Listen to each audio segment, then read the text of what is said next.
Hey guys, it's me, Carly. I'm holding a Sharpie like it's a mic because that just helps my brain work a little bit better, and the Sharpie will play a role later. I just wanted to do a little bit of an introduction video for the video I'm about to show you guys because it does require a little bit of context. At the start of my journey with my capstone, I really had no idea what I was doing. I knew I wanted it to be detail-oriented and I knew I wanted it to be big, and I really didn't know much past that. Honestly, I just didn't really have the artist statement side of it. I didn't know why I was creating it. I didn't know what I was passionate about towards the project. I didn't know what I was trying to bring into the world. I did, however, finally find my answer through a little gift from the universe in finding a video that I recorded 2 days before my 18th birthday, which was about 5 years ago at this point. Now, rather than having me, who it's months later and I'm already done with the project, try to explain what that connection and special moment was like for y'all, I was thankful enough to be recording when I came across the actual aha moment of what I wanted to do, which is the video I'm about to play for you guys. This is a vlog that I was doing for TikTok. I get on there and I just kind of act like my audience is on FaceTime with me and we're childhood best friends, and I just really put my raw thoughts on that app. And in one of them, I was doing a get ready with me, so I'm actually doing my hair in this part of the video, but it's truthfully the moment where you can tell it came together for me. I realized what I wanted to do, I realized why I wanted to do it, so I'm gonna let that play, and then afterwards I will get into more the process for making the physical piece you guys see before you. But basically, my entire 20s has been me reparenting myself, and it's been a very important process to me because it's allowed me to heal from a lot of past traumas, XYZ, yada yada yada. We don't have to get into it. But through that, I've just become more comfortable with this, young girl I once was. And I found myself before really truthfully getting into that process, mourning her, I have lost her, she's no longer,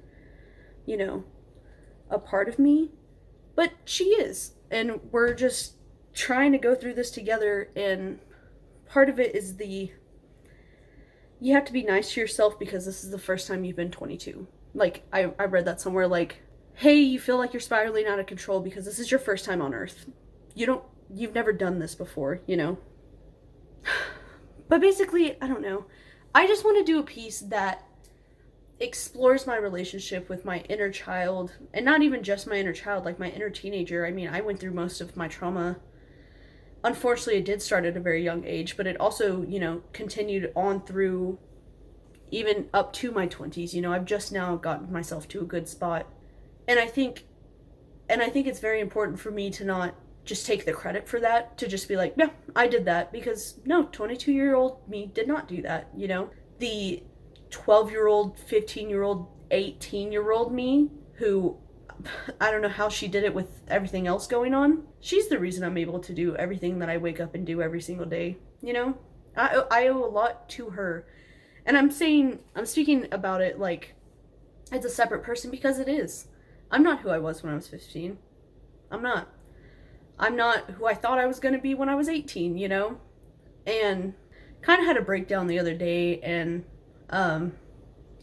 got really in my feelings and just kind of had to sit and talk to myself, talk literally like this, but I'm talking to y'all, but talk to myself and just be like, it's fine, it's okay. And when I did that, it was kind of like a video diary type thing. I went to save it because I was at the end of it. I said I'm not gonna put the footage because I'm in shambles in the video, but in the footage I'm like, how'd I word it? I was like, you know what? I don't feel okay now, but I hope future Carly, when you watch this, I hope you are. I hope, if that's 2 weeks from now, 2 months, 2 years, whatever it is, I hope you're okay. I hope you've found peace with this thing we're going through right now, because I still continue to have some struggles. And as I did that, I stumbled across a video I recorded 2 days before my 18th birthday. And that video was, it was really, really not unsettling, but just heartbreaking to watch, because it was little 18-year-old me doing the same thing I was doing now at, 22, almost 23. It's a month out till my birthday. And I mean, she was a wreck. She was also in shambles. I wouldn't show that footage to anybody. She was sitting there and she was saying like, I'm about to turn 18. I didn't think I would get it. Didn't plan to make it to this age. Like, turning 18 is terrifying to me because I don't have a life plan. I don't know what I'm doing. And she just sat there and she's like crying. And she's like, I'm sorry, I'm not gonna do anything, huh? But like, it's really hard for me right now. And it was so like mind-bending to watch me from a couple years ago. I said some stuff in that video that I said verbatim in the video I recorded the other night. Years apart from each other, we were saying the exact same things. And it was just so, I'm not gonna cry, we just sat here and did my makeup. But it was just so healing to be like, this, every time I have these episodes or these, almost panic attack type things, I'm like, this is the first time I've done that and it feels so surreal. And I'm like, God, why am I like this? Like, when does it get better? Yada, yada, yada. And then you look back on your past self and she's been there too. She's with you right now, It's not your first time doing this and it may not be your last, but you're not some freak for feeling the way you do, I guess, is the piping hot take I'm giving you. But like, it was so comforting hearing them. It was heartbreaking because I was watching this 18-year-old cry and, as an adult, I wanted to reach out to her and be like, it's okay, like, no, what you're feeling, it's normal, like, people go through this. And then I was like, Carly, that's you. Like, that's you. Do that to yourself now. If you would do it to yourself back then, do it to yourself now. And I think that's what I want my capstone to be about, is the TLDR of all this. I just think I want it to be about not just, I love my friends and I love my life and I love my family and I love myself now. It's been a journey, but I do. I just want it to be a full exploration of like, I am the person I am today because of the person I used to be and because of everybody in between, whether they still be in my life or not. And it's just so important to outright say that because we live in a society. But we live in a society where individuality is like such a big deal that it's like, pull yourself up by the bootstraps and you got to do everything for yourself and you got to do it alone. And it's not about being alone. Even when you are alone, you're not alone. You hold all the past versions of yourselves and all the things that y'all have been through. I just think that's really pretty, and I don't care if it's cliche or whatever, but like, that's what I'm passionate about right now is, I guess, life. But that's what I'm doing my capstone on. So that was a bit more of the artist statement side of things. That was the entire passion and fuel for the whole project. It's really what got me through these months, because when I tell y'all this was exhausting to make, I mean it. As she said, it really kind of more so boils down to my connection between me and the inner child or inner teenager, just this younger self that I carry with me. And the way I wanted to showcase this relationship is by having the outside of the canvas be the adult me, which is the black and white Zentangle, and then the inside, the inner child, be this 3D, crazy all over the place kind of collage. For my main material, I actually used Sharpies. I used these, which are like your standard kind of normal Sharpie. I also used the fat chisel tip type Sharpie, and then I used the really tiny fine point Sharpies. I had some areas which were mainly featuring that thick chisel tip. A large majority of it are these normal standard Sharpies. And then the fine point did have its own kind of featured spots, but it mainly served as a filler and accent piece to the other two.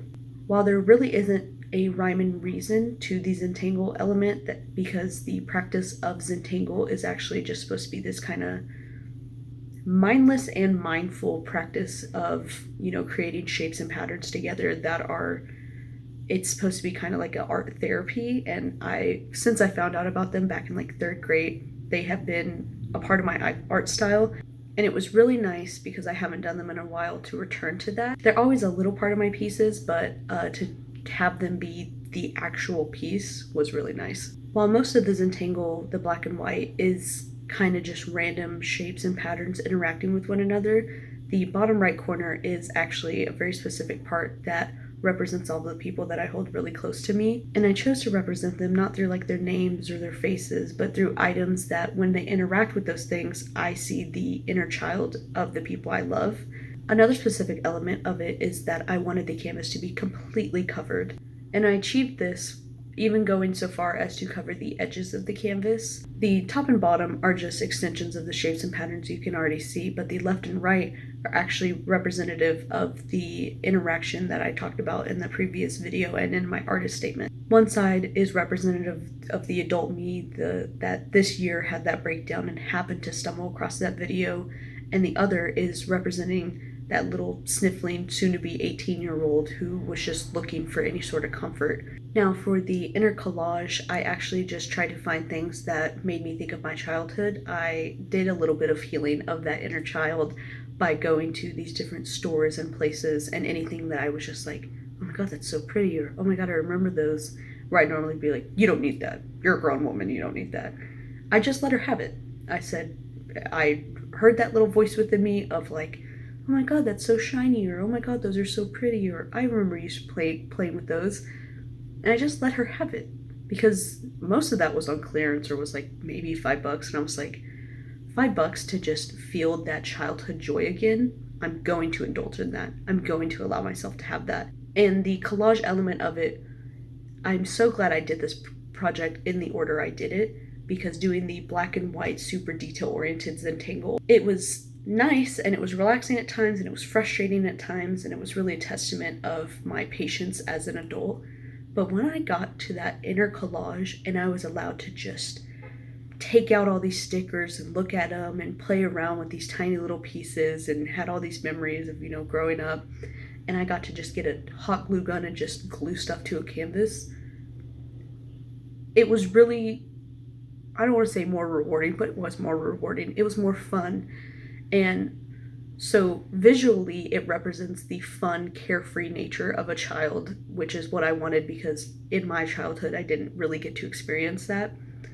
But it also, through the process of how I got it onto the canvas, conveyed that. Like, I felt myself physically being like, yeah, this is the fun, colorful part. Like, I'm feeling that. And so my finished piece is just supposed to be symbolic of current me, and all the past versions of myself, and all of the people who have gotten me to the spot I am today. Now that I have talked for a significant amount of time, I will pass it on to in-person me, and she will take any questions or comments or concerns that you guys have. Thank you so much for listening. Bye.